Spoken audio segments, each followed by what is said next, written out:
Donc, j'ai le plaisir de vous présenter nos deux prochaines intervenantes. Luisa Weiner, vous connaissez déjà, notre présidente de du réseau francophone TCD, qui est professeure à l'Université de Strasbourg et qui a créé et qui pilote avec Sébastien Wevel un dispositif TCD parmi les plus organisés, les plus structurés en France, avec aussi des activités de formation à la TCD. Dans la cour, en discutant avec les uns les autres, il y a toujours ces questions qui émergent, où se former à la TCD, comment se former, et c'est l'un des objectifs du réseau. Vous aurez peut-être quelques informations plus spécifiques cet après-midi lors de l'Assemblée générale, mais c'est vraiment l'un des objectifs de l'association. Et puis, une deuxième intervenante qui est Hélène Poitras, qui est ergothérapeute, psychothérapeute, qui est formatrice à BITEC, qui est l'un des organismes de formation aux États-Unis qui forme à la DBT et qui est vraiment l'un des interlocuteurs essentiels de la formation à la TCD dans le monde anglo-saxon, monde anglophone.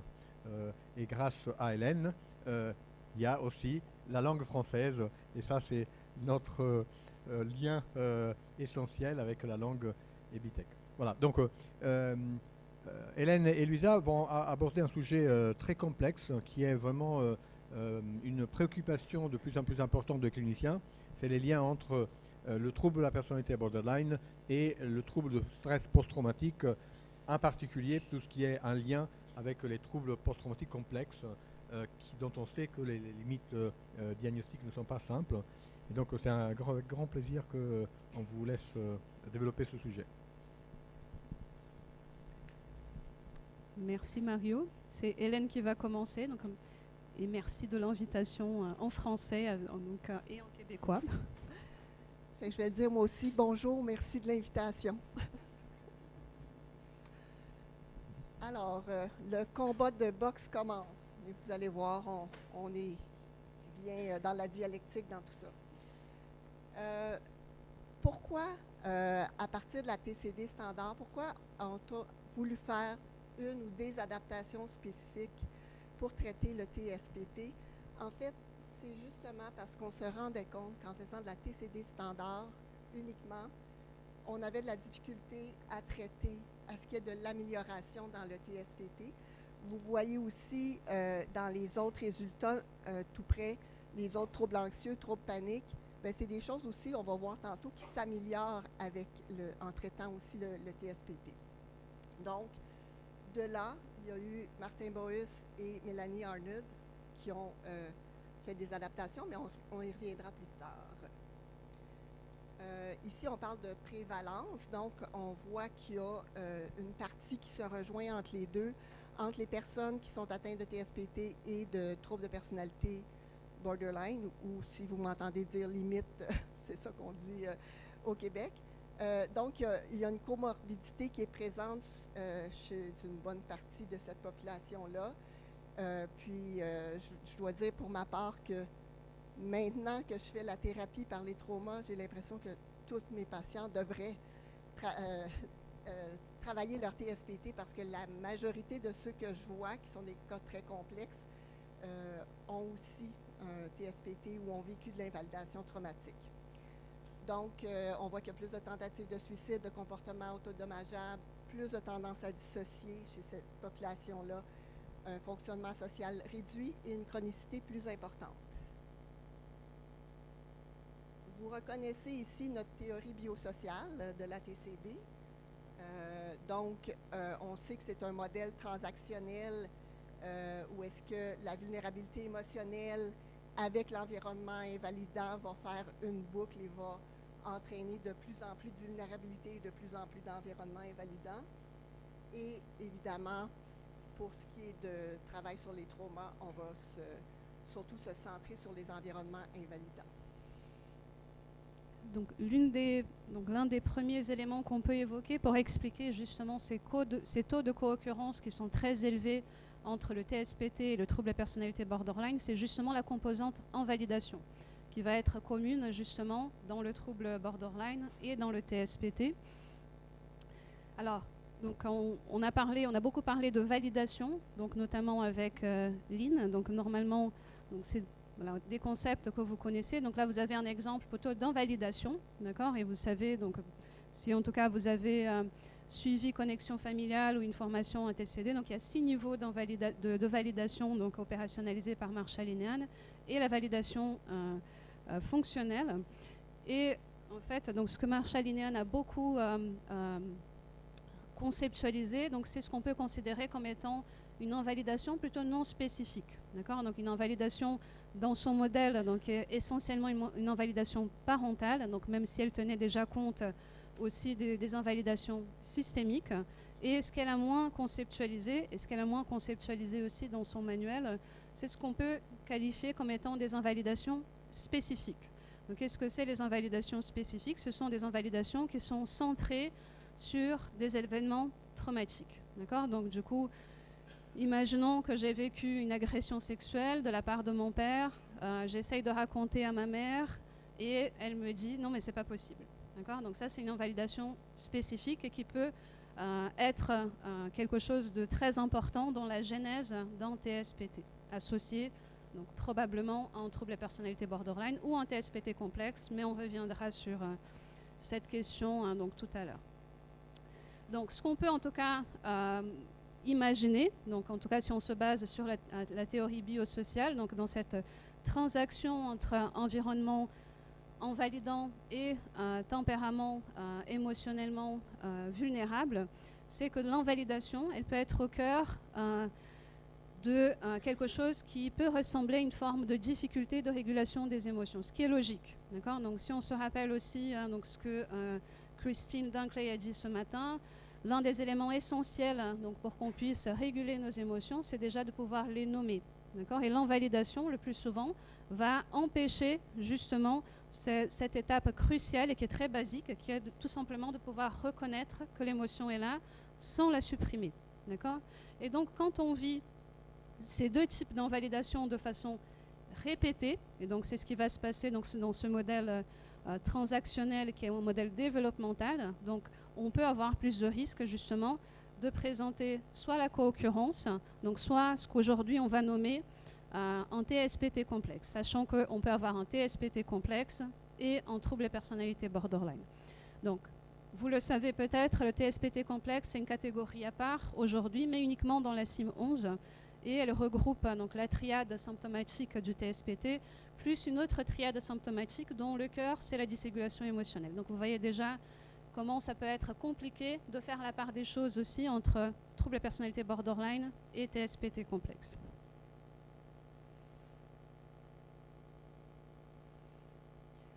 Alors, les corollaires, donc, si on se base sur cette idée que l'invalidation est au centre, d'accord, qu'on est donc en tempérament biologiquement vulnérable ou pas. Donc, les corollaires de ce modèle transactionnel que vous connaissez, qui est à la base justement de la TCD, c'est donc les personnes donc, qui ont un trouble de personnalité borderline, mais on peut faire l'hypothèse que c'est la même chose pour les personnes qui ont un TSPT complexe, vont manquer de compétences pour réguler, pour tolérer leurs émotions. D'accord ? D'où le besoin qu'elles auront d'apprendre des compétences. D'accord ? Et c'est ce qu'on va faire dans les groupes d'entraînement aux compétences. Donc c'est la même chose pour TSPT complexe et trouble de personnalité borderline. Deuxième corollaire, qui est issu plus des élèves, donc du bagage comportemental, donc qui est à la base de la TCD, c'est qu'il y a des éléments dans l'environnement qui peuvent soit punir la personne, soit en tout cas ne pas la motiver à mobiliser ses nouvelles compétences. Donc c'est pourquoi on va devoir aussi augmenter la motivation des personnes à mobiliser ces compétences, à changer des comportements auxquels elles ont eu recours parfois depuis l'enfance, justement pour pouvoir réguler leurs émotions. Par exemple, donc consommation d'alcool, tentative de suicide, escarification, etc. Alors, donc pour répondre à ce défi qui est devenu de plus en plus visible, donc parce que du coup avec l'évolution de la TCD, on peut considérer que la naissance, donc voilà, Marshall Linehan, elle parlait déjà donc, de la nécessité de traiter le TSPT et les séquelles des invalidations traumatiques donc des personnes, de beaucoup de personnes qui avaient un trouble de personnalité borderline.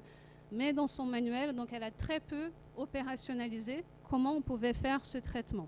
D'accord ? Et souvent, donc, ce qu'on a gardé en tête, c'est qu'il fallait attendre pas mal de temps, donc au moins 1 an, donc avant que la personne elle soit en stade 2. Et dans ce stade 2, là, du coup, on pouvait traiter potentiellement en TSPT co-occurrent. Donc ça, c'est le traitement séquentiel donc, que Marshall Linehan a évoqué, même s'il n'a pas beaucoup développé dans son manuel. Plus récemment, donc justement, et c'est issu aussi des recherches, donc comme les données que Hélène nous a montrées au tout début, donc on s'est rendu compte que la TCD standard pour le stade 1 ne permettait pas de traiter efficacement le TSPT. Donc ce qui finalement a conduit 2 équipes, donc entre autres, mais 2 équipes aujourd'hui qui ont finalement des formules assez abouties à développer des traitements qui pouvaient répondre à ce besoin.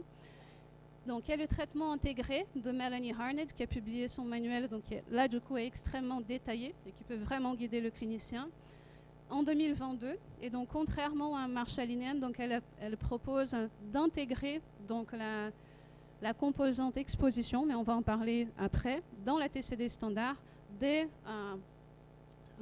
le début du traitement. Donc on verra après quels sont les critères, mais dans tous les cas le plus tôt possible et pas au bout d'1 an. Et puis on a donc Martin Boyus, donc en Allemagne, qui a développé ce qu'on peut appeler un traitement modulaire, dont je vais expliquer un peu les spécificités, qui se détache un peu de la TCD standard, même si ça garde les principes généraux. Et puis maintenant, on va se battre avec Hélène.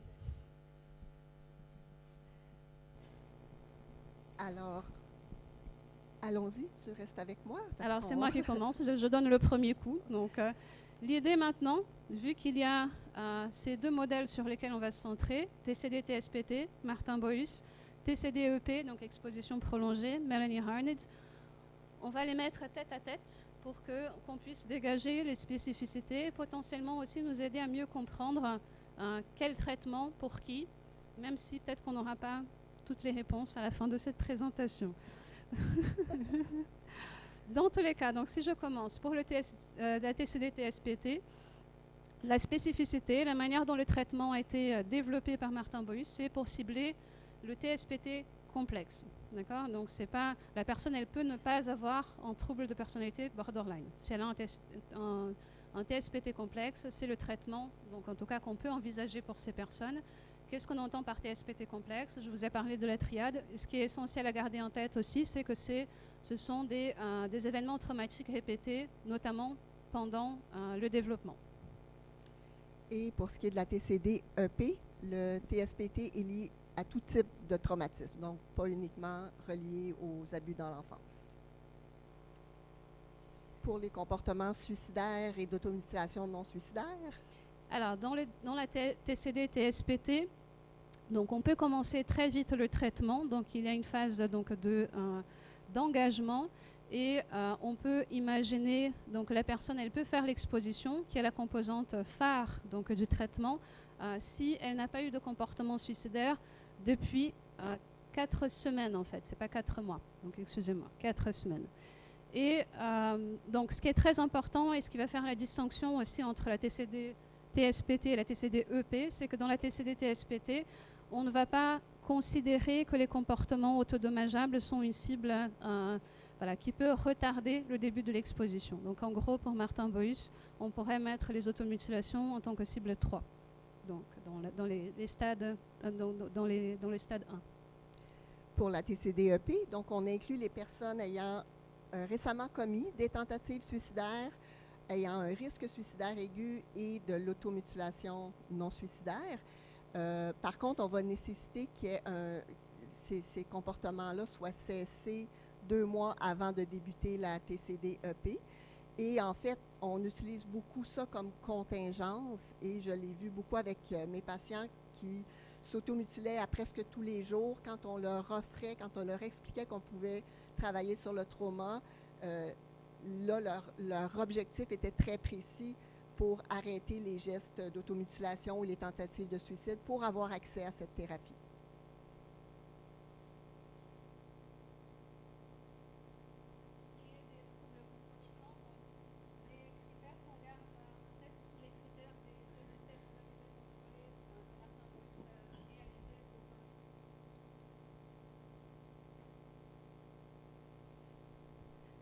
que Martin Boyus a réalisé pour évaluer l'efficacité et l'acceptabilité de son traitement. Donc, il a exclu donc, les troubles liés à l'usage de substances, en tout cas en aigu, la schizophrénie et le trouble bipolaire de type 1. Tous les autres troubles concomitants, dont le trouble de personnalité borderline, sont en tout cas incluables dans le traitement. Pour la TCDEP, il n'est pas nécessaire que le TSPT soit le diagnostic principal. Donc, on inclut tous les troubles concomitants, incluant ceux d'une plus grande importance que le TSPT. Alors, au niveau donc, de la façon dont on peut délivrer le traitement, donc, ce sont toujours des informations qui sont issues des 2 essais randomisés contrôlés de Martin Boyus. Il y a 2 possibilités, donc en format résidentiel, donc ce qu'on peut considérer comme étant un intra-hospitalier. Donc, c'est le format intensif avec un traitement qui est proposé tous les jours, ou alors en format ambulatoire, en extra-hospitalier. Et la TCDEP se fait en ambulatoire. Tiens, on avait...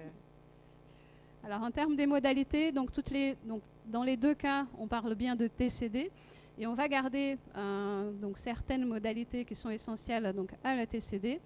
Néanmoins, pour la TCD-TSPT en format ambulatoire, Martin Boyus il a supprimé les groupes d'entraînement en compétences.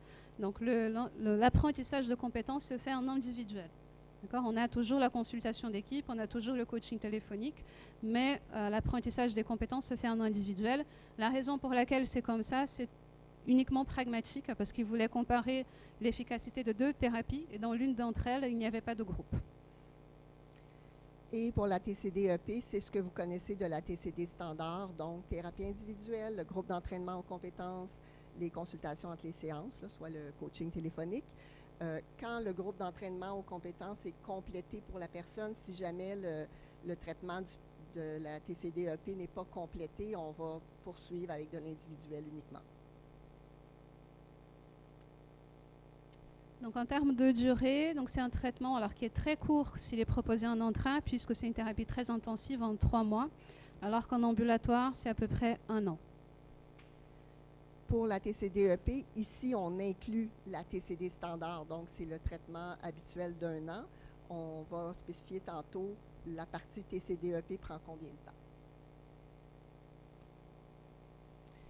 Donc en termes de chronologie et déroulement du traitement, donc dans la TCD-TSPT, ça ressemble beaucoup donc à la TCD standard dans le sens où on a le pré-traitement qui prend un certain nombre de séances, une phase d'engagement, et ensuite de la psychoéducation sur le trauma, l'apprentissage de compétences qui peut se faire en individuel ou en groupe, et puis ensuite l'exposition.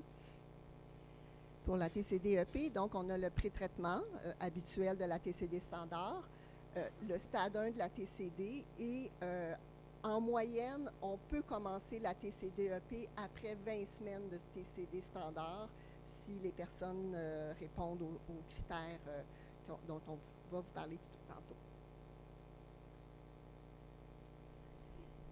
Et donc, la composante phare des 2 traitements, donc c'est l'exposition prolongée, donc on va en parler après.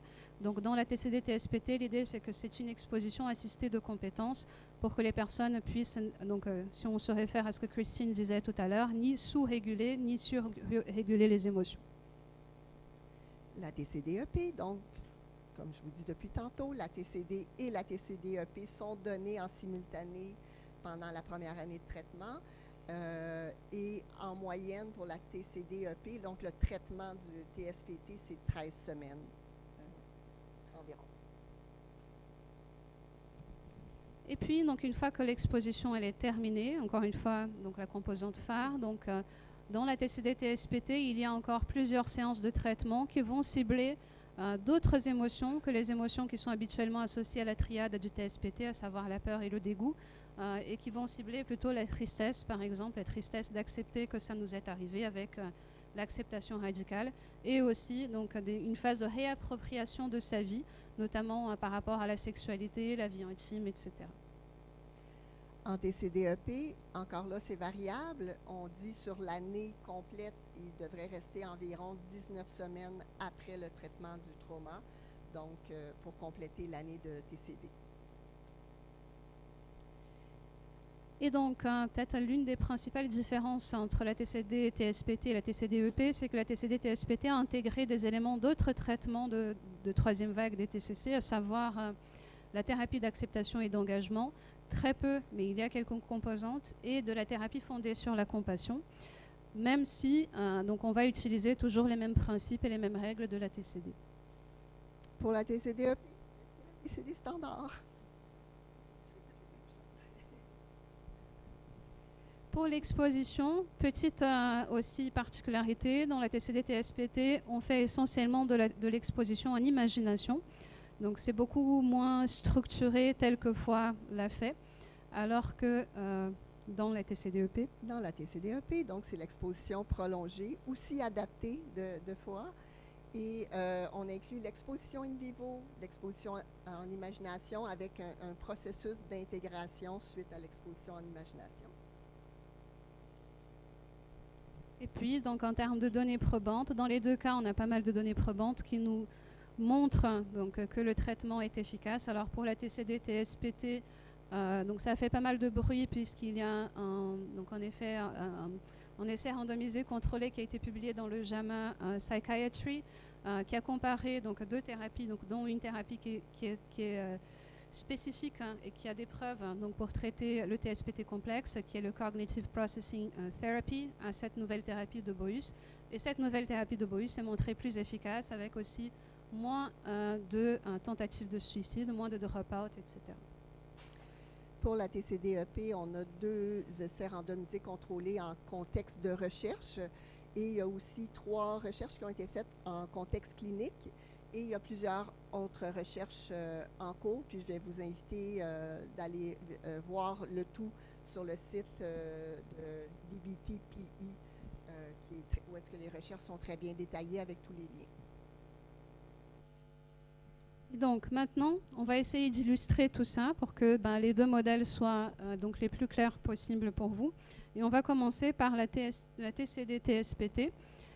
Donc le modèle donc, que Martin Boyus propose est un modèle qui est inspiré donc, du modèle biosocial donc, de Marshall Linehan. Donc comme je le disais déjà, donc l'élément en commun là du coup c'est l'invalidation, à savoir l'invalidation traumatique. Et quand on aura un TSPT complexe, c'est qu'on a vécu des événements traumatiques, d'accord ? Et on a plus de risques de développer un TSPT complexe si suite à ces événements traumatiques, on connaît aussi des invalidations traumatiques de façon répétée. Et si c'est le cas, donc là, du coup, on va retrouver toutes les caractéristiques du TSPT complexe, à savoir toutes les caractéristiques en termes de souvenirs envahissants, réviviscence, hypervigilance, évitement, mais également la triade qui est associée au TSPT complexe, dysrégulation des émotions, de l'image de soi et aussi des relations sociales qui vont entraîner donc, un dyscontrôle comportemental et puis beaucoup d'impact sur la qualité de vie des personnes. Donc, en gros, donc, vous pouvez imaginer quand on a un TSPT complexe, le tableau clinique est très proche du tableau clinique d'un trouble de personnalité borderline. Alors, pour vous donner un exemple, donc, je prends la situation d'Alice, donc, qui est une patiente que j'ai suivie dans le cadre du TSPT complexe, juste pour illustrer, parce que l'idée, c'est que le modèle qu'on va vous présenter, donc, c'est le modèle qui sert de conceptualisation du cas. D'accord ? Donc, là, du coup, Alice... donc c'était une jeune femme qui avait une trentaine d'années, qui avait subi des viols répétés de son père de l'âge de 8 à 17 ans et à nouveau à l'âge adulte à 30 ans. Elle a eu d'autres viols donc, extrafamiliaux à l'âge adulte et beaucoup de violences physiques intrafamiliales. Donc ça, c'est du coup tous les abus vécus pendant l'enfance. Et en termes d'invalidation traumatique, donc déjà son père lui a dit de ne rien dire parce qu'elle allait détruire sa mère et sa famille. Sa mère lui a demandé, quand elle en a parlé, enfin, est-ce que tu es sûre? Est-ce que tu ne te trompes pas? Des professionnels de la santé lui ont dit que c'était dans sa tête et que l'inceste était culturel. Et quand elle a essayé de déposer plainte, sa plainte a été classée sans suite. Voilà, donc du coup, vous voyez, ça c'est pas mal d'exemples d'invalidation.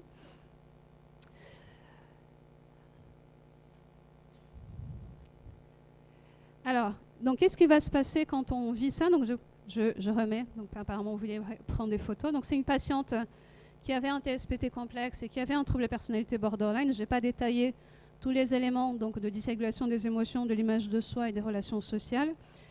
Mais je vais vous montrer un peu donc, le modèle avec des exemples. Donc, elle a vécu des expériences traumatiques répétées qui se sont stockées en mémoire donc, dans ce qu'on peut appeler un réseau amnésique donc, du trauma. Donc, du coup, les souvenirs ils vont avoir une empreinte sensorielle, donc des pensées qui sont associées aux pensées qu'elle a eues au moment où elle a vécu ces violences, et des émotions dont les plus récurrentes, c'est dégoût, comme je le disais déjà, et peur. Donc, qu'est-ce qu'elle a appris donc, avec le temps? Donc, c'est la part même du TSPT, c'est que donc, si tous ces éléments du souvenir traumatique se manifestent, il y a une menace. D'accord? Et ces éléments traumatiques ils peuvent être déclenchés par des stimuli très anodins. Donc ça peut être, comme vous le savez, probablement une odeur, un bruit, mais aussi une pensée. Okay? Et donc, s'il y a menace, donc j'ai plutôt intérêt à éviter ou fuir. D'accord? Et ça, c'est justement ce qu'on retrouve classiquement dans le TSPT. Et malheureusement, donc ça va empêcher donc, le souvenir d'être reconsolidé donc, d'une autre manière. Et donc, le souvenir va garder ses caractéristiques donc, spécifiques. Alors, ce qui va se passer dans le TSPT complexe, donc c'est un peu à part de ce qu'on peut retrouver dans le TSPT de type 1, par exemple, c'est que donc il y a cette notion de répétition et d'invalidation traumatique, notamment donc sur le plan développemental. Vous pouvez imaginer qu'un enfant, donc comme cette patiente Alice, elle ne savait pas ce qui lui arrivait, d'accord ? Donc la seule chose qu'elle savait, c'est qu'elle ressentait beaucoup de dégoût, beaucoup de peur, et qu'elle avait peur pour sa famille si elle racontait quelque chose. Et puis, elle a bien remarqué qu'elle était différente des autres. D'accord ? Donc, ce qui fait que, très probablement, au bout d'un moment, elle a développé cette couche qu'on peut considérer comme étant une couche très importante par rapport à la relation qu'on a aux autres, comme quoi on est différent. Et c'est vrai, donc, en tout cas, qu'elle peut imaginer qu'elle est différente, elle vit quelque chose de différent. Et donc, cette couche donc, est très marquée par une forme de honte et peur du rejet social. Elle est marquée par l'idée que je suis dégoûtante, puisque je ressens beaucoup de dégoût, et je suis immonde. Et le dégoût nous pousse justement à penser qu'on peut contaminer les autres. Donc on va plutôt s'extraire de l'environnement social. Okay? Ensuite, il y a une autre couche qui est toujours pareil, donc tout ça c'est lié au développement, qui est la couche qui est liée au sens qu'on cherche tous et toutes à donner à ce qui nous arrive. Et ce sens-là, donc, c'est très lié au sens de soi. Pourquoi est-ce que ça m'est arrivé? Donc, la plupart du temps, en fait, si on pense qu'on est différent, si on pense que ce n'est pas arrivé, ou si on pense que ça n'est arrivé qu'à moi, donc le dénominateur commun, c'est moi. D'accord? Donc, probablement que c'est de ma faute. Okay? Et que j'ai fait quelque chose pour susciter ça chez mon père, je suis mauvaise, je suis dégoûtante, etc. Donc ça, c'est la couche de la culpabilité qui va être très présente dans ce qu'on peut considérer comme étant le sens de soi, donc des personnes qui ont un TSPT complexe.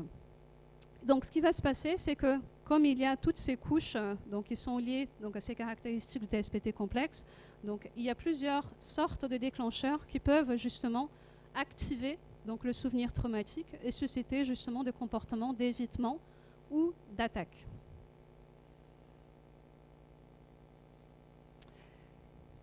Alors, pour la patiente donc, en question, donc Alice, juste pour illustrer très rapidement, elle avait tout ça, donc elle collait complètement au modèle. Donc voilà, on fait de la psychoéducation du modèle.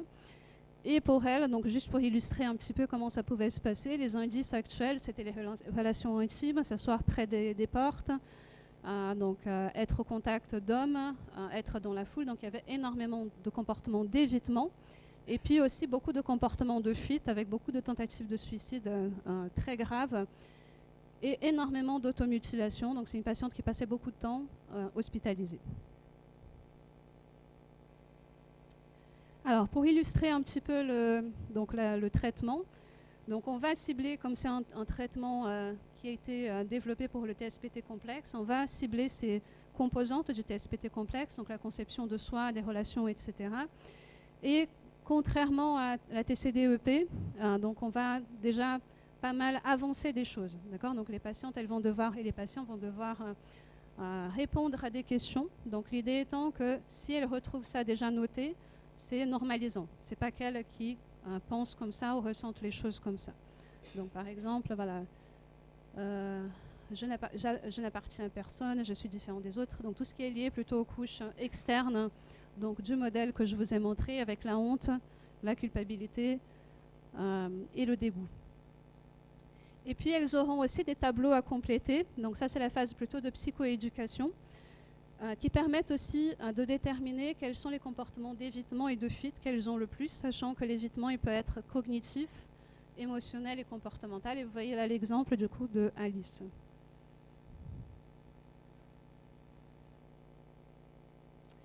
Alors pour faire très vite, parce que j'ai déjà pris beaucoup de temps, donc sachant que donc le TSPT complexe est caractérisé justement par plusieurs couches finalement traumatiques. Donc il y a l'événement traumatique et tout ce qui est lié plutôt aussi à l'invalidation traumatique. Le traitement il va devoir cibler ces émotions spécifiques qui vont être à l'origine justement de la méfiance relationnelle, mais aussi de la conception de soi qui va être très perturbée chez les personnes qui ont un TSPT complexe. Donc, ce qui signifie, donc ça va expliquer donc, le pourquoi de ce traitement modulaire. Donc, on va devoir engager les personnes pour susciter de l'espoir, donc engager aussi à tolérer des émotions et sans éviter et sans fuir qui sont extrêmement fortes, toujours en utilisant les principes de la TCD et apprendre les compétences de régulation des émotions qu'elles n'ont pas pu apprendre donc, au cours de leur développement. Tout ça pour qu'elles puissent s'exposer le plus vite possible et qu'on puisse traiter aussi donc, les séquelles donc, plus liées au TSPT à proprement parler. Alors, donc, du coup, dans ce traitement modulaire, on a, donc, encore une fois, je disais déjà tout à l'heure, donc la composante centrale, c'est l'exposition en imagination. Donc, c'est tout simplement le traitement d'exposition prolongée 2 fois avec les spécificités qu'on a mentionnées tout à l'heure. Mais elle est précédée de la phase d'engagement, motivation, psychoéducation autour du modèle, conceptualisation du cas aussi avec ses spécificités par rapport à la conception de soi et des relations. Et puis ensuite, donc une phase plutôt post-exposition, donc qui va cibler d'autres émotions comme le deuil par rapport à ce qui nous est arrivé, par rapport à la famille qu'on n'a pas eue, etc.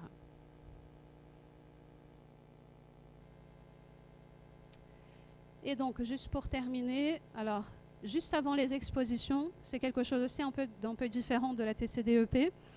On va cibler, donc, selon aussi le modèle d'apprentissage par inhibition de Kresge, on va cibler aussi les prédictions donc, que les personnes elles ont à propos de l'exposition. Par exemple, je ne vais pas supporter mes émotions, je vais mourir, je vais être submergée, etc.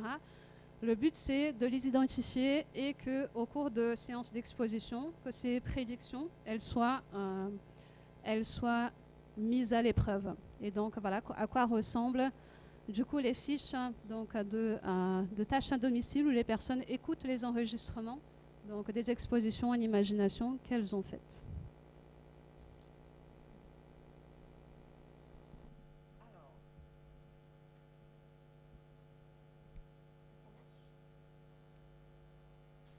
Voilà, OK. Pour la TCD-EP, allons-y rapidement. Donc, l'invalidation traumatique, mon Dieu, il y a un morceau qui n'a pas apparu, mais bon. Louisa a quand même beaucoup expliqué les validations traumatiques, comment ça se traitait avec de la façon de du TSPT complexe, mais on retrouve la même chose aussi en TCD-EP, c'est-à-dire que au départ, les études avaient été faites pour le TSPT uniquement et par la suite, le traitement aussi s'est avéré efficace aussi pour l'invalidation traumatique. Donc ici, on fait juste refléter les différentes formes d'invalidation traumatique. C'est vraiment bizarre, mes diapos ne se montrent pas complètement. Je ne sais pas quoi faire, mais bon. Le modèle qu'il y avait ici, encore là, excusez-moi, là, il marchait bien tantôt. C'est aussi le modèle que Louisa expliquait tantôt, où est-ce que les personnes ont des croyances problématiques. La partie qui manque, c'est ces croyances-là augmentent leurs émotions douloureuses, les émotions qui font vraiment monter leur souffrance. Le fait d'avoir des interprétations va faire qu'ils vont éviter les situations, puis ils veulent éviter d'avoir ces émotions qui sont si souffrantes. Et puis, le fait d'éviter ces situations va empêcher les nouveaux apprentissages. Puis, c'est ça qu'on veut essayer de traiter en TCD-EP. Vraiment bizarre. Les réactions dialectiques au traumatisme, donc on reconnaît là nos dilemmes dialectiques, mais qui sont repris d'une autre façon. En fait, on a nos pôles, donc le pôle de débordement émotionnel et d'engourdissement émotionnel, qui est le pôle de nos réactions émotionnelles. On a, ce qui est en haut, c'est la partie sous-contrôlée, en bas, surcontrôlée. On a un autre axe qui est de désinhibition imprudente et de contrôle rigide, qui est les réactions comportementales. Et l'autre axe, lien désespéré et indépendance détachée, qui sont nos réactions sociales. Puis, on peut avoir, dans le cas d'une patiente, entre autres, elle me disait qu'avant, elle était beaucoup plus dans les pôles du surcontrôle. Et maintenant, puis à ce moment-là, même, elle était moins consciente qu'elle avait des séquelles de ces traumas. Et le moment que je l'ai rencontrée en thérapie était beaucoup plus sur le côté sous-contrôlé, sauf pour certains aspects où est-ce que ça bougeait beaucoup. Ça, c'était l'exemple d'une patiente. Pour d'autres patientes, le tableau était différent. Certains patients me montrent des impacts dans chacune de ces pôles-là. Il va y avoir des moments où est-ce qu'ils vont être dans chacun de ces pôles-là. Alors, les 6 critères pour être prêt à la TCD-EP, comme on disait tantôt, les 2 mois sans risque, sans avoir fait de gestes, pas de risque imminent de suicide, être capable de contrôler les comportements suicidaires et d'automutilation en présence de facteurs qui les pousseraient à adopter ces comportements-là. Ça, c'est une partie importante parce qu'effectivement, on a des patients qui disent « bien, j'ai pas fait de gestes et tout ça », mais ils évitent tout. Ils évitent leurs émotions. Alors, ils ne sont pas vraiment prêts. On va vraiment les mettre en exposition à leurs émotions au départ pour s'assurer que les déclencheurs ne les amèneront pas vers ces gestes-là. L'absence de comportements interférant la thérapie qui sont majeurs. J'ai aussi une petite histoire de ce côté-là. On veut souvent commencer la TCD-EP ou le travail sur les traumas rapidement. Je me suis fait avoir par une patiente qui était très motivée à travailler sur les traumas, mais qui avait des comportements interférents à la thérapie majeure. Du style, il n'y a aucune compétence qui est bonne pour moi. Ça ne marche pas. Je vais la faire à ma façon. Puis au départ, je me disais, je vais l'avoir avec l'usure. Et non, j'aurais dû attendre, puis que ça aurait été justement ma contingence pour lui offrir la TCD-EP, qu'elle soit vraiment plus engagée à la TCD standard. Et après, on aurait eu moins de chaos sur notre route. Le chemin se fait, mais beaucoup plus lentement de cette façon. Puis c'est un peu la mise en garde que Mélanie Arnold nous donnait dans ses supervisions. C'était de faire attention, de ne pas dire « Oh, je vais la commencer pareil ». Il y a des raisons pour lesquelles c'est là, puis c'est des raisons utiles qui vont nous aider à être plus efficaces dans le traitement. Bon, que le TSPT soit un objectif de qualité de vie le plus prioritaire. Quelqu'un qui est sans domicile fixe, qui n'a pas d'argent pour manger, c'est plus difficile de cibler le TSPT à ce moment-là. Il faut qu'il y ait un toit, il faut qu'il soit capable de manger à sa faim à peu près à chaque jour. Donc, faire attention à ça aussi. Être capable et disposé à vivre les émotions intenses sans chercher à les éviter. Donc, on commence le travail d'exposition avec eux. On les fait observer leurs émotions, essayer de prendre conscience que les émotions peuvent être douloureuses, mais comme disait Christine ce matin, ce n'est pas les émotions qui vont vous tuer, c'est l'évitement des émotions. Donc, de retenir ça et d'exposer tranquillement les personnes à ces émotions difficiles-là pour qu'ils soient capables de le tolérer quand on fait l'exposition en imagination et l'exposition in vivo.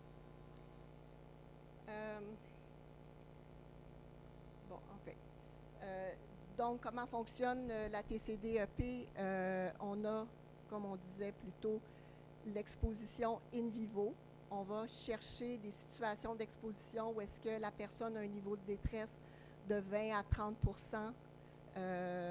pour qu'ils s'exposent graduellement à des situations qu'ils ont l'habitude d'éviter. Dans l'exposition en imagination, on va cibler, je n'aurai pas le temps de tout expliquer ça, là, mais on va avec eux faire la liste des traumas et cibler les traumas les plus représentatifs et qui sont accompagnés le plus de détresse actuellement. Donc, le TSPT a plus d'impact dans leur vie actuelle. Et on commence par donc un thème de trauma. Et dans ce thème-là, on va cibler un trauma là, représentatif. Et la phase d'intégration, c'est ce qui suit la phase d'exposition en imagination. L'exposition en imagination, c'est où est-ce qu'on répète, où est-ce que la personne répète le trauma pendant un certain nombre de minutes et le thérapeute intervient le moins possible, sauf si c'est pour corriger, si on voit qu'il y a de l'évitement, si on voit que la personne ne reste pas centrée sur son trauma comme si c'était au moment présent. Mais on est beaucoup plus neutre dans cette partie-là comme thérapeute. Et tout ça les flèches devaient aller vers l'apprentissage correctif. Donc, on veut changer là, cette boucle-là que l'évitement a fait et pouvoir arriver à un apprentissage correctif pour modifier les croyances puis avoir une perspective qui va être plus utile au sujet de leur trauma. Puis réduire l'intensité des émotions. Donc, les mécanismes d'action, encore la même chose. Donc, changement dans les croyances, l'exposition in vivo qui va faire l'habituation entre les séances, aussi l'écoute de l'exposition en imagination entre les séances. Il va y avoir amélioration du TSPT, puis on remarque aussi, selon les recherches, que les problèmes comorbides aussi vont s'améliorer par le fait même. Je n'aurai pas le temps de passer ça, alors c'est en gros le déroulement des séances, qu'il y avait une phase un peu de préparation d'éducation psychologique et après ça on commence l'exposition in vivo. Voici entre autres un formulaire d'exposition en imagination. C'est-tu un signe? Ah. Donc, on va vraiment vouloir évaluer les probabilités et le coût, donc l'estimation du coût que la personne peut avoir dans ses cognitions, puis on va travailler le avant, après, puis on va voir quel changement il y a dans les cognitions qui sont là. Aussi au niveau le niveau de détresse, les envies d'automutilation et tout ça, la dissociation, puis après ça, avec les émotions. Ce qu'on va voir en majorité, en fait, dans plusieurs traumas, c'est qu'on va voir souvent au début, la colère va être très, très forte. Puis ce qu'on veut essayer d'aller chercher, c'est le sentiment de tristesse qui est souvent comme enfoui, qui n'est pas accessible à la personne. On a, pas pour tous les cas, là, mais souvent les personnes vont se mettre à blâmer beaucoup, puis après ça, vont faire le deuil. C'est là qu'on veut arriver à faire le deuil et être capable de laisser aller cet événement-là comme faisant partie de leur vie, mais ayant moins d'impact sur le moment présent. Et suite à ça, donc avant l'exposition in vivo ou avant l'exposition en imagination, ils remplissent ça. Après, on remplit aussi, puis on a la phase d'intégration où est-ce qu'on reprend avec eux, avec l'aide de nos compétences TCD, comment on peut voir les choses autrement, comment on peut avoir des émotions différentes et s'occuper de ces émotions-là.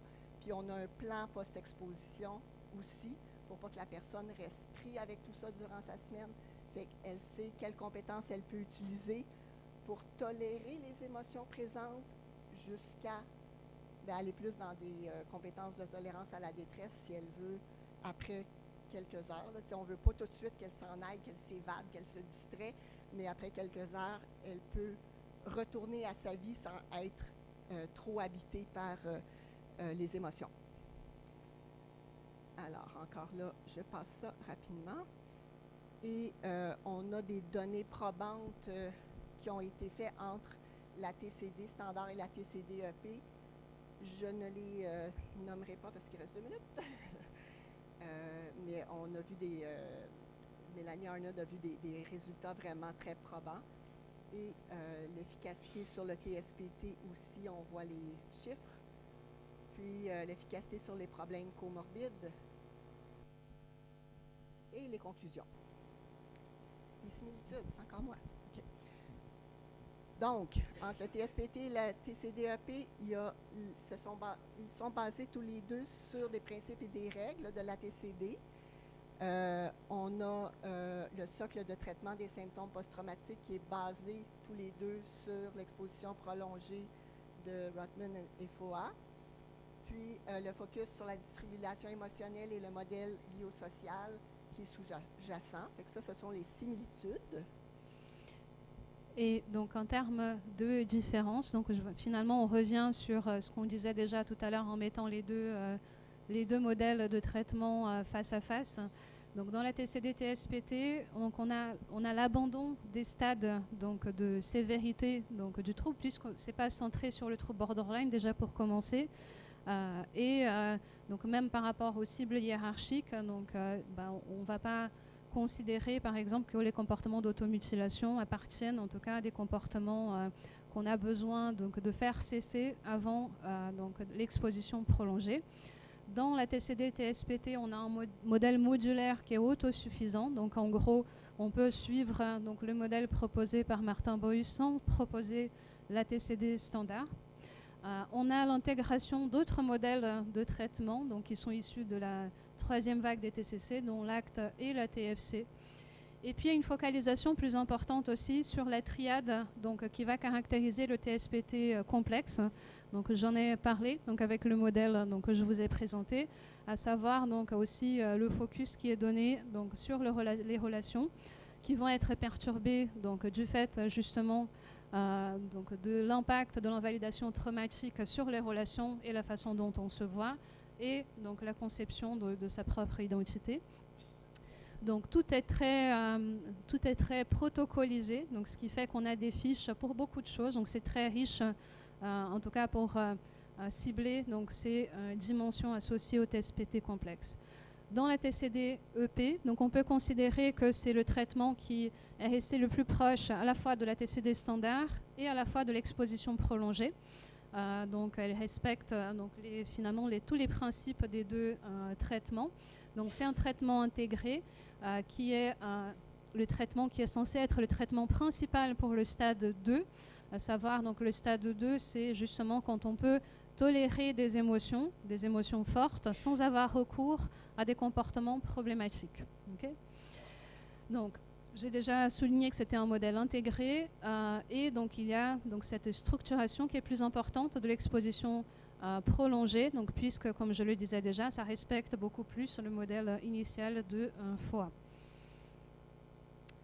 Donc, pour terminer, donc, je vais juste revenir sur l'exemple d'Alice, qui est une patiente que j'ai suivie pendant pas mal de temps. Qui est une patiente qui n'a pas été hospitalisée depuis que je la connais. Donc c'est déjà un point important. Mais voilà, elle a vraiment réapproprié sa vie. Et puis juste en termes chiffrés, parce que c'est souvent aussi quelque chose d'assez illustratif. Donc on peut voir, donc avant l'exposition, alors du coup pour la BSL 23, c'est le questionnaire qui permet d'évaluer les traits autorapportés de troubles borderline. Et vous voyez que donc avant l'exposition, il n'y avait pas de changement. Et puis, donc pareil pour la PCL5, qui est le questionnaire qui permet d'évaluer donc les symptômes post-traumatiques.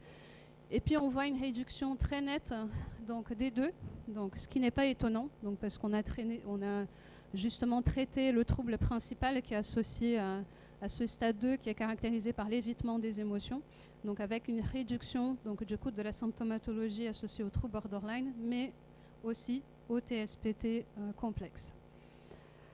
Et donc, pour finir en beauté, voilà quelques dessins de ma patiente. Donc j'aime beaucoup ses dessins. Donc, je vous montre, elle a écrit beaucoup de choses à propos de son expérience, donc des choses qui n'ont pas été publiées. Par contre, on va publier le premier ouvrage francophone sur la TCD le 16 octobre. Donc, je vous montrerai la couverture ce soir. Et elle a écrit un chapitre. Donc, elle peut raconter son histoire d'elle-même donc, dans le cadre de cet ouvrage.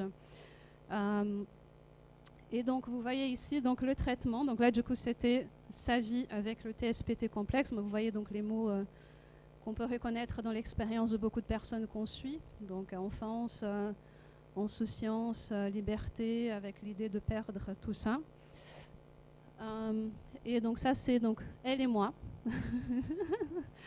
Alors, là, je ne sais pas qui est qui. Donc, mais dans l'autre, je sais. Donc, je suis celle qui a des oreilles sur la tête.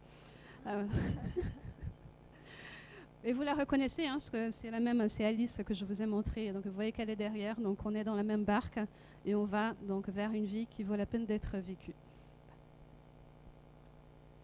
Et voici l'exemple de mes patients. C'est écrit en anglais. Pourtant, c'est une citoyenne française qui a sa résidence permanente au Québec, mais qui écrit en anglais. Dans le coin en haut, on voit, en haut à gauche, on voit la peur de l'abandon, comment elle l'exprime avec le cœur qui est tout rattaché. La manipulation ressentie, entre autres, par son ex-mari, la douleur liée à cette manipulation-là et les idées d'automutilation, les envies d'automutilation qui étaient très fortes. Ça, c'était avant qu'on commence. Et ici, c'est le premier trauma qu'on travaille ensemble actuellement. C'est un trauma d'invalidation traumatique avec ses parents. Puis là, ce qu'elle me dit, c'est qu'elle se sent beaucoup plus près de la grande de son nom, là, non fictif Mélanie, qui prend soin de la petite et qui est capable d'avancer à travers tout ça.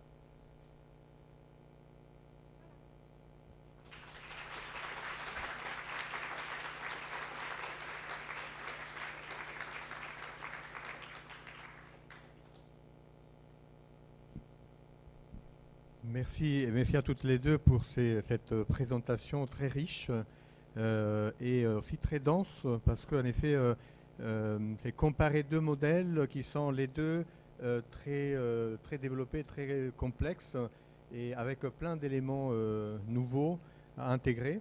Donc je pense que ça nécessite effectivement d'y revenir, de lire des éléments pour comprendre. Moi, j'avais une question un peu pour lancer la discussion.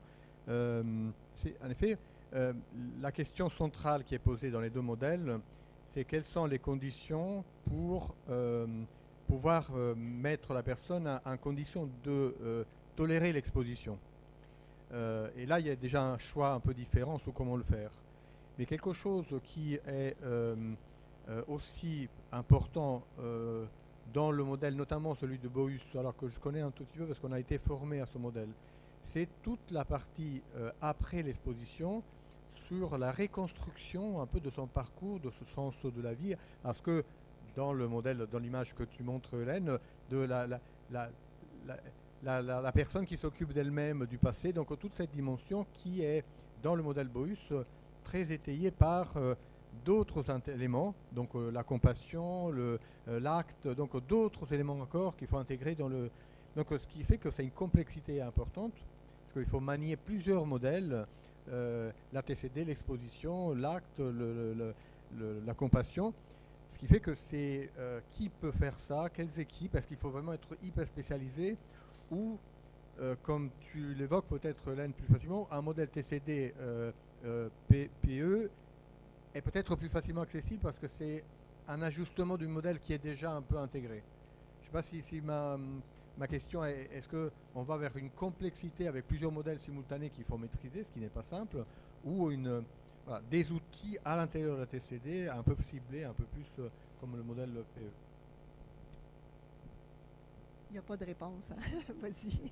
Je pense qu'il y a des avantages, en termes de simplicité, c'est ce que tu veux dire, hein, qu'est-ce qui est le plus facilement maîtrisable par un clinicien. Je pense qu'il y a des avantages et des inconvénients dans les deux. Si on prend le modèle de la TCD-EP, alors si on maîtrise très bien la TCD standard, je pense que ça peut aller relativement vite. Après, c'est dépendant d'avoir une structure de TCD standard. Avec le groupe, alors c'est quand même dans le modèle, donc c'est une fois qu'on fait la TCD EP, donc il y a 2 séances de thérapie individuelle par semaine. Donc voilà, il y a quand même quelque chose de très intensif. Et j'imagine, en tout cas pour un clinicien libéral, que c'est extrêmement compliqué. Après, si on est déjà très à l'aise avec la TCD standard, peut-être que c'est plus simple, c'est d'aller vers la TCD EP. Après, il y a peut-être aussi des critères cliniques qui peuvent jouer aussi. Mais là, du coup, on parle juste du clinicien. Après, pour la TCD TSPT, l'avantage, et c'est comme ça aussi que Martin Boyus a présenté les choses, c'est qu'on a quelque chose de très protocolisé, avec des fiches, avec des modules, etc.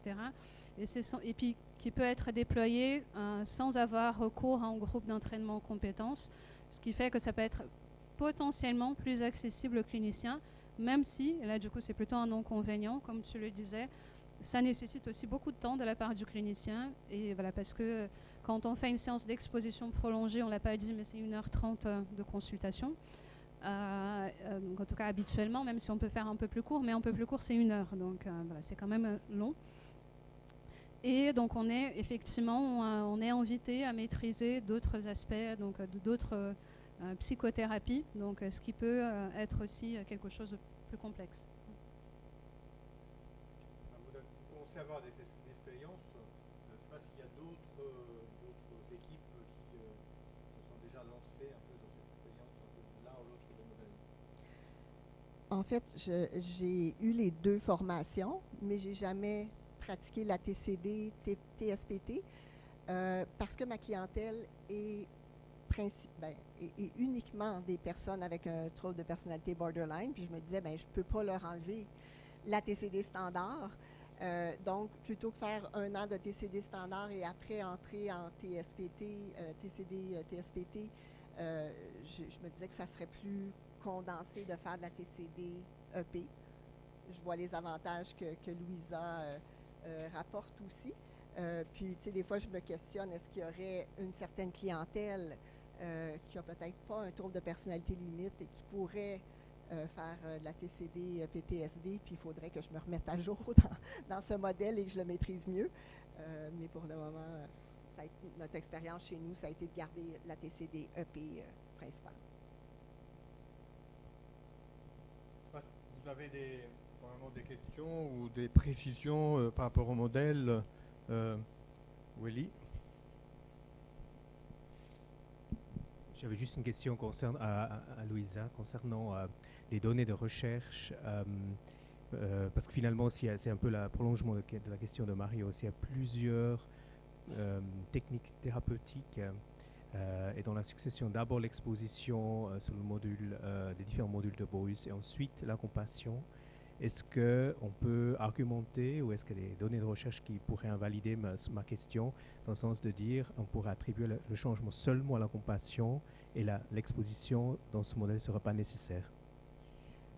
Alors, à ma connaissance, il n'y a pas de données de recherche et puis le protocole même de Boyus, il est évolutif, donc il est évolutif par rapport à sa réflexion. Donc, du coup, sa réflexion qui est issue à la fois de la clinique et des données de la recherche. Après, je suis d'accord avec toi, c'est une question que je me suis posée aussi. Parce que, voilà, est-ce qu'on peut faire des études de démantèlement, justement, pour savoir, finalement, est-ce qu'on a besoin, de quel module on a besoin, pour quelle personne. Après, j'aurais tendance à penser que, donc, en faisant une conceptualisation du cas, donc pour voir, par exemple, par rapport à ce modèle avec peur, dégoût, honte, culpabilité, les croyances associées, peut-être qu'on peut déjà se faire une idée, est-ce que voilà, j'aurais besoin d'intégrer, voilà, de toute façon, on fait déjà des modifications cognitives comme dans la TCD-EP, mais est-ce que j'aurais tendance aussi pour voilà, mieux cibler, mieux traiter telle ou telle émotion, ce serait utile de rajouter des éléments de compassion, mais il n'y a pas encore de données à ma connaissance, donc de la recherche par rapport à ça. Ce qu'on avait beaucoup apprécié dans la présentation de Boyus, dans la formation, cette partie sous la compassion était vraiment très intéressante avec l'utilisation d'histoires, de récits pour vraiment envelopper le patient dans un changement de sa manière de se voir. Et ça, c'est une dimension qui est vraiment très originale dans la TCD, mais qui vient effectivement de d'autres modèles. Donc ça, c'est ce qui nous avait le plus frappé comme spécificité.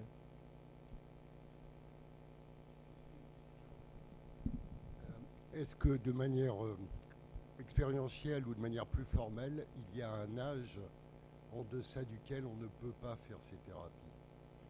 Sur le plan plutôt de la recherche, donc en tout cas pour la TCD, TSPT, mais il me semble que c'est la même chose aussi pour la TCD-EP, même s'il y a de plus en plus d'adaptations et de recherche aussi pour élargir un peu, en tout cas ce qu'on sait par rapport à l'intérêt et aussi à l'acceptabilité du traitement. Donc pour la TCD-TSPT, c'est l'adolescence. Il me semble que c'est 14 ans, 14 ou 15 ans. C'est l'âge le plus tôt où on peut, parce que ça a déjà été testé. Ça ne signifie pas pour autant qu'on ne peut pas le faire, mais ça n'a pas été testé. D'accord ? Après, pour la TCD-EP, je pense que c'est aussi pour les adolescents. Mais c'est juste une question aussi alors je pense de pragmatisme, hein, donc c'est des cliniciens d'adultes ils se sont centrés donc sur l'adulte, mais pour la TCD-EP, on a de plus en plus aussi d'intérêt aux adaptations nécessaires pour les troubles du neurodéveloppement, des choses comme ça, quand on a un trouble du neurodéveloppement associé, etc. Vous pourriez juste redire ce que ça veut dire par l'exposition par imagination. Est-ce que ça veut dire que si les gens ne se souviennent pas tout à fait ce qui s'est passé, qu'en fait ils inventent en quelque sorte pour s'exposer? Comment vous faites s'ils ne se souviennent pas trop? Dans le choix du trauma cible, on va chercher un trauma pour lequel ils vont se souvenir au moins du début, une portion du milieu et de la fin. S'il y a des parties qu'ils ne se souviennent pas, c'est pas grave. On leur demande de ne pas inventer, de juste dire « je ne me souviens pas de cette partie-là » et après, il se passe telle chose parce qu'on parle au présent. Ça arrive très souvent que les personnes ne se souviennent pas. Certaines personnes, à force de faire l'exposition en imagination, vont se rappeler de certaines choses, d'autres pas du tout. Puis je les mets en garde là-dessus, c'est pas grave, c'est pas nécessaire de se rappeler de tout. Donc, on choisit, on cible un trauma où est-ce que la personne se souvient assez, mais c'est pas grave qu'il y ait des trous dans ce trauma-là. Et il y a aussi une hiérarchisation de traumas. Par exemple, on commence par des traumas moins importants, moins sévères, et puis le contraire, on commence par les traumas les plus sévères. Le plus de niveau de détresse actuellement, parce qu'il peut y avoir un trauma qu'on considère sévère, tu sais, un viol versus la mère qui crie après, mais la personne n'aura pas de niveau de détresse par rapport à son viol, mais un niveau de détresse, je donne des exemples très, très extrêmes, là, mais un niveau de détresse à 90% en se rappelant de l'invalidation traumatique de sa mère qui lui crie après. Fait que, on va choisir celui le plus important dans le niveau de détresse. D'autres...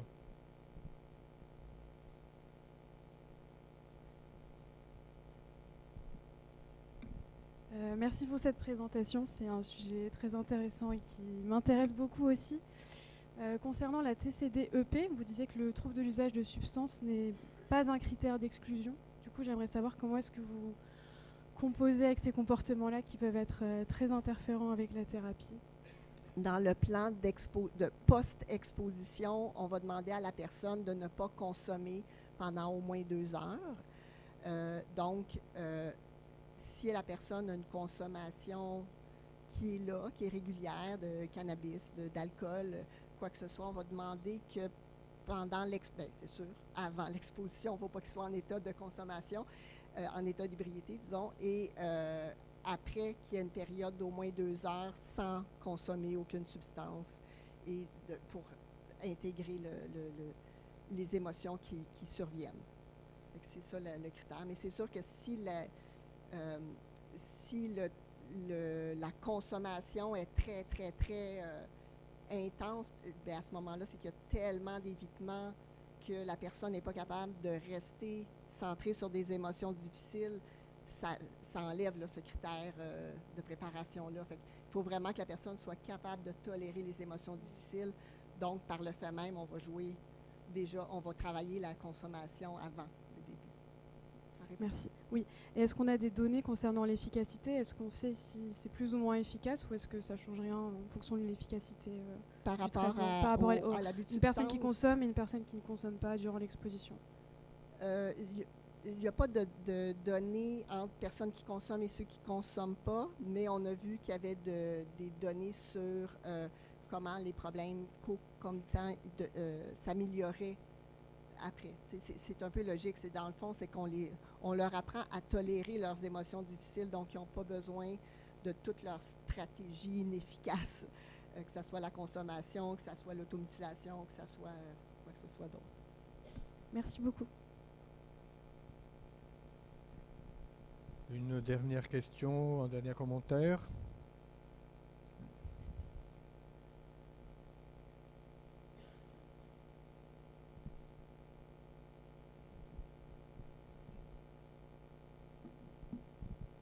Bonjour. Dans le cadre de notre pratique, travaille beaucoup avec des enfants de l'aide sociale à l'enfance qui sont encore exposés à leurs parents et qui sont encore réactivés sur des symptômes de TSPT. Est-ce que c'est une contre-indication? Est-ce qu'il faut pouvoir attendre une stabilisation émotionnelle suffisante ou pas?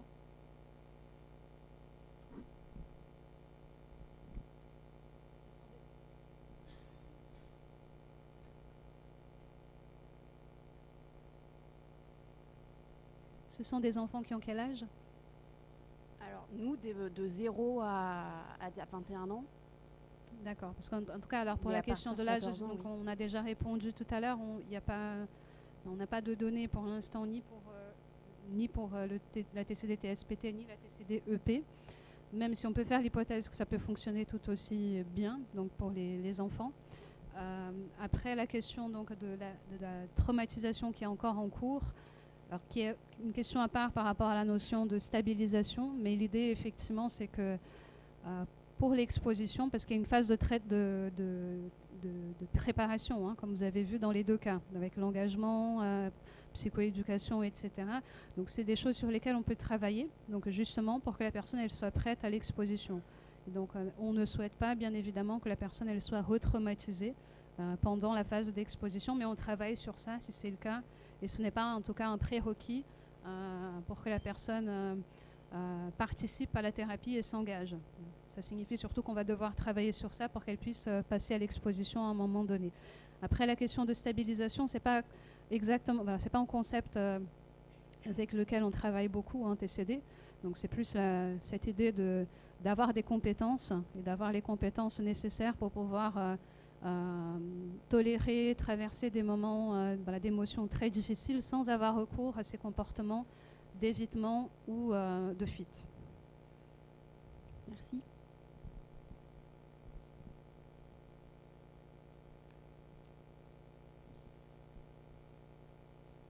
Une dernière question ou